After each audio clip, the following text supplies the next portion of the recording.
Tonight's episode is brought to you by the Be Real Podcast Network. For more episodes like this, go to BREELnetwork.com. Enjoy the show.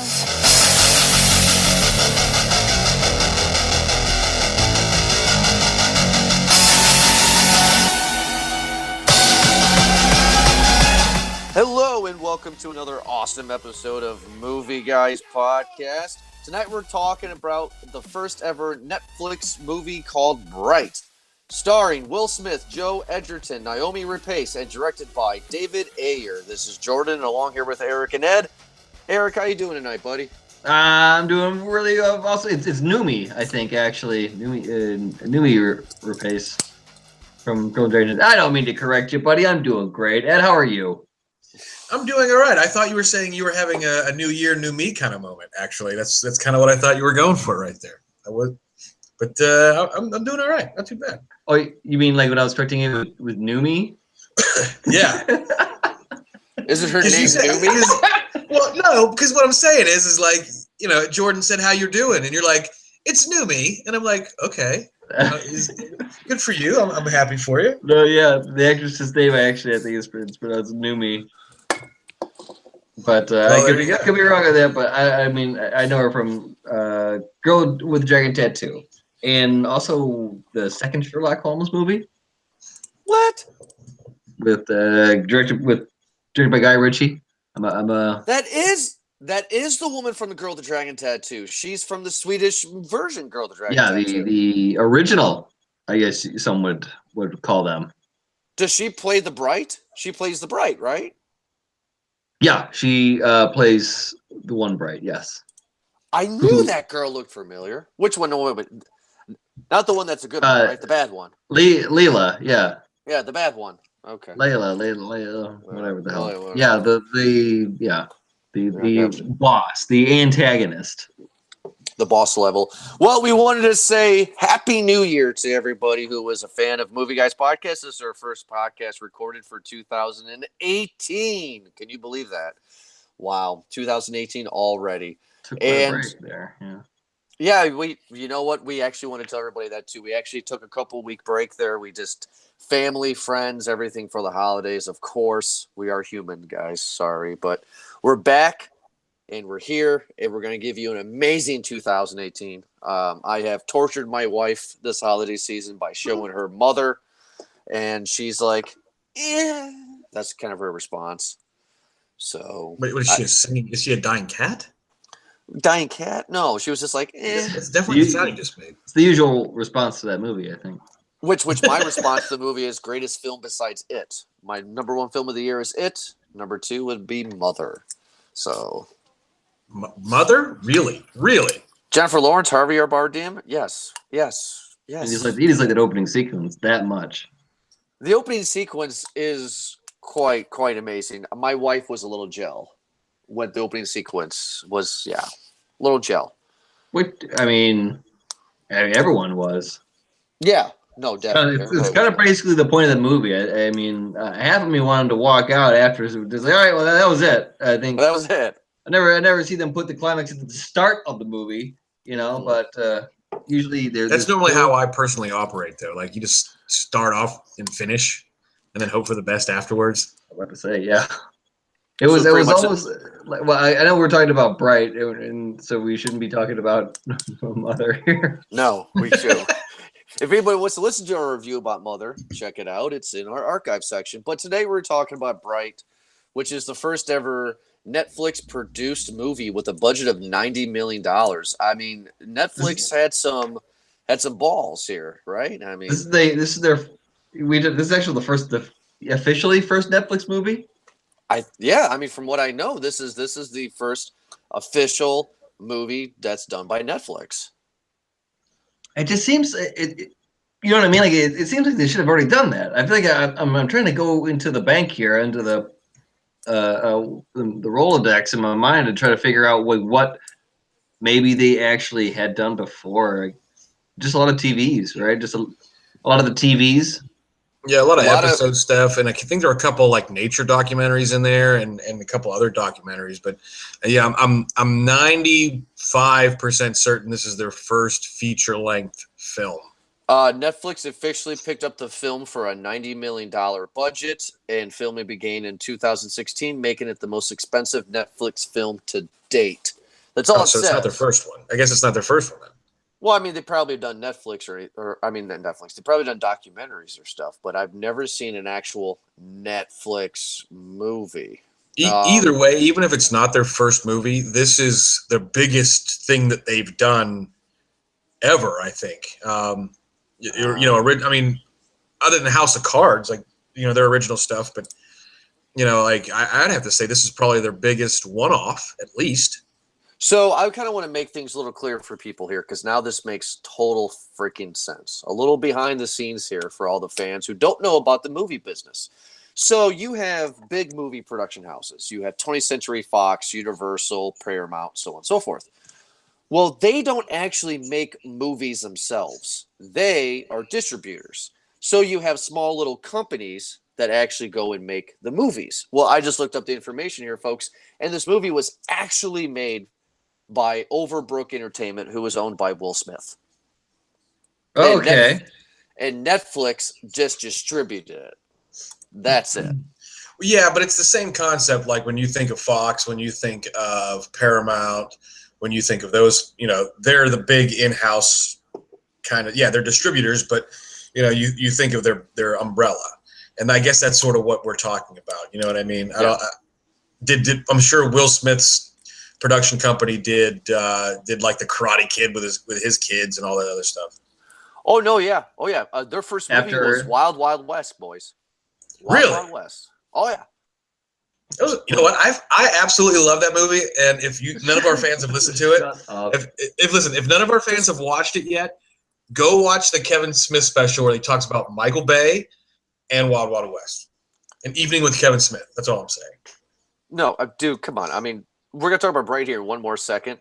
This production company that he does, first of all, it's owned by him and his wife. They've done every Will Smith movie, and then they did Annie, the Black Annie, in 2014. Wow, why did you say it like that? You totally just said it like there was a problem. that's a lot of That's a venom. little over the line, bro. You need to apologize for that. That new haircut really is coming through. And What? Listen, What? you vote for Trump. You voted for Trump. How is that racist? That's not racist. no, we're just No, giving you a hard yeah, time, but yeah. mind your piece of cute. Yeah. We're not gonna go. We're not gonna go off that cliff. We're not gonna go off that cliff. She's a red-headed white girl. That's Okay, we're not can't gonna, get- we're not gonna go off that cliff. It's not the time to go off that cliff. All right. Fine.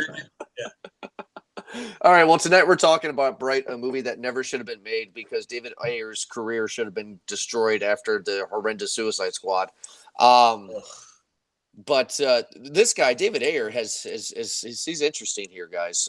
He has made some interesting films. He has done Harsh Times, Street Kings, End of Watch, Sabotage, Fury, and Suicide Squad. He's also going to be doing Gotham City Sirens, which I can't believe he's doing that. But his two biggest movies that he wrote and produced was Training Day and The Fast and the Furious. Well, So Training Day. listen, you can't always have a hit here, boys.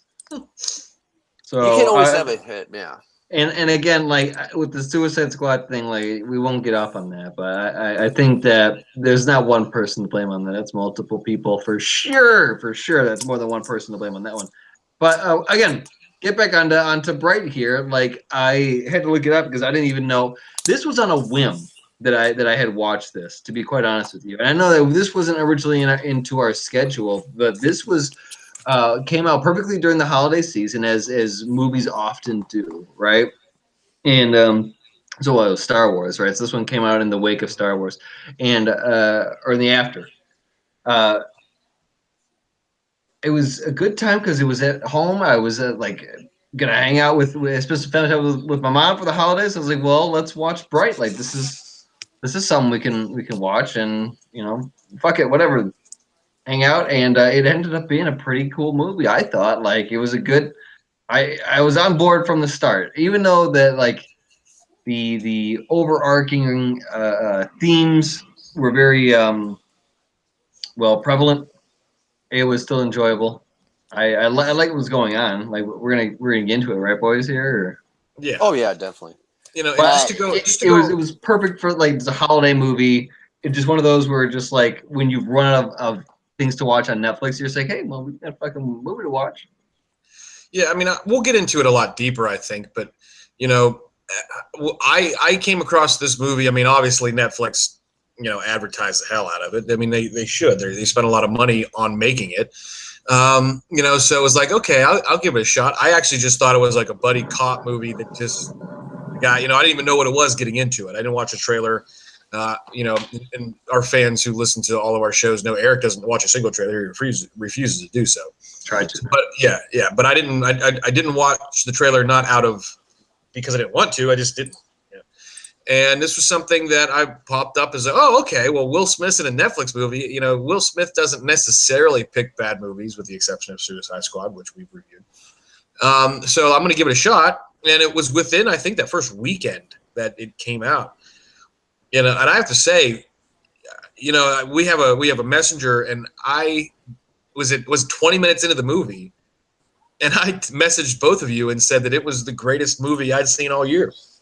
And I started texting my friends and saying they needed to watch it. And, they all tend to sort of look to me for film advice. And it was mez. Like, people liked it or they hated it. They either thought it was awesome or they thought it was the worst thing they've ever seen. Well, see, now, on that, though, Right. the concept of Bright is really good. Like, what a wonderful idea. Let's have a world with humans, orcs, elves, centaurs, and dwarves. Like, let's have that. Like, they've been around since the dawn of time. Great. But I think after they find the wand, the movie kind of loses its pace. It kind of loses what the movie actually was about, which I think clearly, guys, the orcs are African Americans, right? No, they're orcs. Clear. Well, yeah, but I see what he's getting at. I understand listen, I understand what you're saying, but that's not the idea of the movie, because in the movie they are still their race. They're still Black American and Mexican American. Like they're like that there's still their own. Like it's not like that the orcs are trying to represent no. Like they're still fighting their own battles. And then there's the orcs on top of that too. It's kind of I'm hoping to show you just kind of one, maybe how many different classes actually do it to each other, and how it's kind of ridiculous. And then the two, to show you that it is kind of ridiculous. It's overwhelming because it's a fucking lot. And what the fuck does it matter? Like they're all fighting the same fight. Right. Yeah. And it's established early. I mean, I guess we can debate the class culture in the film probably for 25, 30 minutes if we wanted to. But, it's established early that at least the orcs are the lower class seen. Yeah. They're seen as being the lower of we got the orcs, the humans, and the elves. And you only see centaurs and then the fairies. Actually, kind of true to lore, fairies were dicks. And everybody hated them. So, like, they kind of keep to that a little bit. But yeah, I mean, it's clearly a conversation, or at least a conversation starter about class and class warfare, between the orcs, the humans, and the elves. The orcs are the bottom of the barrel because they chose the Dark Lord. They picked them. And then you've got the humans, and you've got the elves who are on top. And the elves are the rich folks who live downtown, who they hashtag selfie, but it's elf is, capitalized. And I don't know what they're necessarily meant to represent, other than like the Kardashian styles of the world. A class style. Exactly. It's just upper, middle, and lower. And I think that Will Smith throughout this whole movie stays racist. And it just sure. Well, I think he's resilient to his own. He's just like he doesn't want to be open to anything. He's just it's interesting because he really is resistant to any sort of change, isn't he?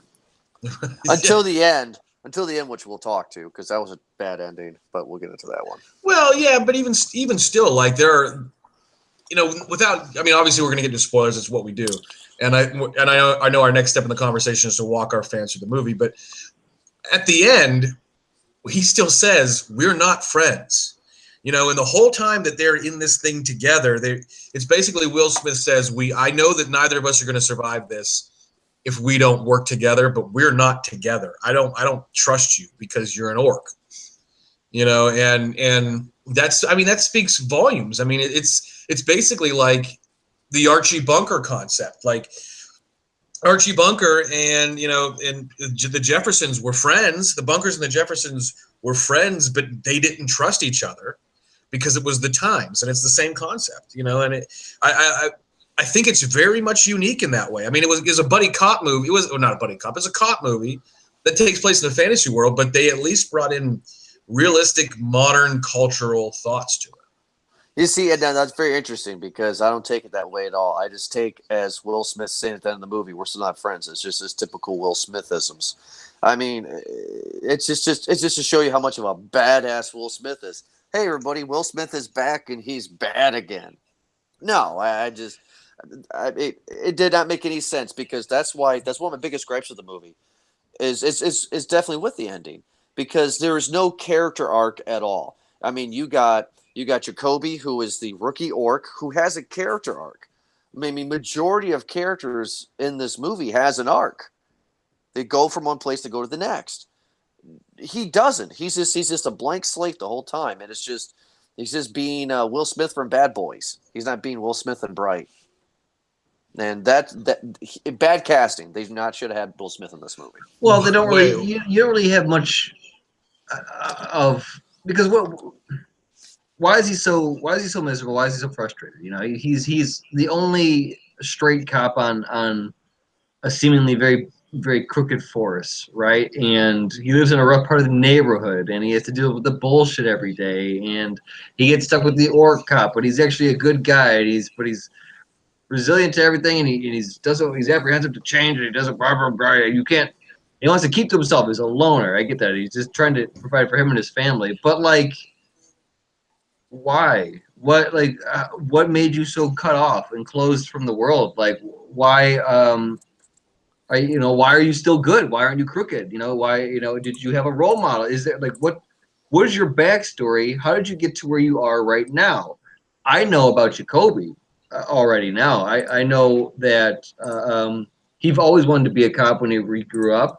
That he always faced ridicule from the other orcs, and he thought that if he was another cop, that he could do good into the force, and he even filed down his fangs. I mean, like it showed a lot of that stuff. It showed what the sacrifice he was willing to take to get to where a lot of for his character of what it said about him. All we get from Will Smith is that well, not as much as that. It's more that he's just willing to shoot the crooked cops in order to be good and save his family. Yeah, no, I mean, I agree with that. I think that being said, however, I mean, him filing down his fangs, and again, I don't claim to be the most woke person on the planet, but I try to at least have some understanding. Now, I think him filing down the fangs was like early African American integration into white culture. When they had to conk their hair, they had to straighten their hair. It's a similar concept. I mean, it goes maybe against your thoughts and your theories, but it's trying to assimilate into the culture in which you're trying to become a member. And the orcs, and he even says his dad wasn't a blooded orc. He's not a blooded orc, even though he wants it. He wants that, but he's always been a cop. So like he has to assimilate the human culture to some part, even though he is who he is. And I think that and this is just me talking, and I'm probably at a turn, but I think a lot of African Americans struggled with that throughout at least times where we actually treated them like decent human beings as we should have the whole time. But once we started to realize, hey, we're fucking dicks, white people, we're being assholes. Then they and they tried to at least assimilate because there was still some level of bigotry and there still is to this day, and but that's not the conversation we're trying to have. No, I think that the orcs in this movie, we only see this one orc trying to assimilate, but there's got to be others because there's a whole division in the police force of orc integration. Sure, but now unpopular question though for both of you guys. I mean, Eric, I guess I ask you first on this. is this movie too soon? I mean, with everything going on in 2017, with all these race issues, Black Lives Matter, and now the hashtag Me Too movement going on. I mean, do you think that this No. movie is just so ridiculous with it saying, like, do you think it's Hollywood being, typical Hollywood, but just making it fantasy instead of making If it what it actually should be about? if anything, no. If anything, if you're trying to go for like theories or something like that, if anything, they would approve this movie because they know that racial relations are so, on the top of everyone's conversation, especially with current administration in office. Yeah, this is what it is. But I don't think that that's the end goal. Like it's a solid story. Like it was interesting. Like I mean that should be the front runner, right? Like why would it be anything else? Well, because for me personally, so pretty much the bulk of the story is Will Smith and his partner Jacoby, who is an orc who wants to be a cop, who, as we know right now, Who is a cop? is I'm sorry, who is a rookie cop, who, as we know right now, was the only orc in the city who is a cop. Um, you know, they stumble upon a Bright, who is this really rare person, the only one who could touches a wand. Everybody else who touches it dies, and it pretty much is described as a nuclear bomb that grants wishes. And that's pretty much the bulk of the story. But it's like where the movie lost me is where they went to the disturbance call and they found the Bright and they found the one.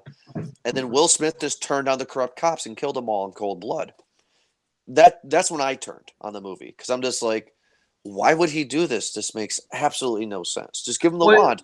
what do you know? Because I mean, come on, man. You knew as well as anyone else. Like no matter what his decision was going to be, they were going to die. Like they already took too long to answer to get on board. They already had shown that they weren't going to bend.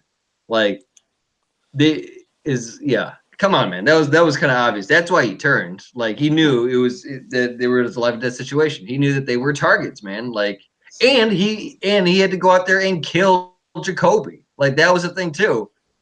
No, Is that yeah. he and instead of doing that, he knew that if he didn't, they'd kill him. So But yeah, see, this is where I call bullshit, though, guys, because it's like this is where I feel is bad writing. Because if you introduce Will Smith's character, Daryl, as a racist, not giving a fuck about the magic world, let's just call it the magic world for now, for the sake of argument. Uh, and then at the end of the movie, I'm sorry, in the beginning, and then in the middle of the movie, he keeps on reassuring the audience that, hey, I'm still this dick, really. I don't really care about you.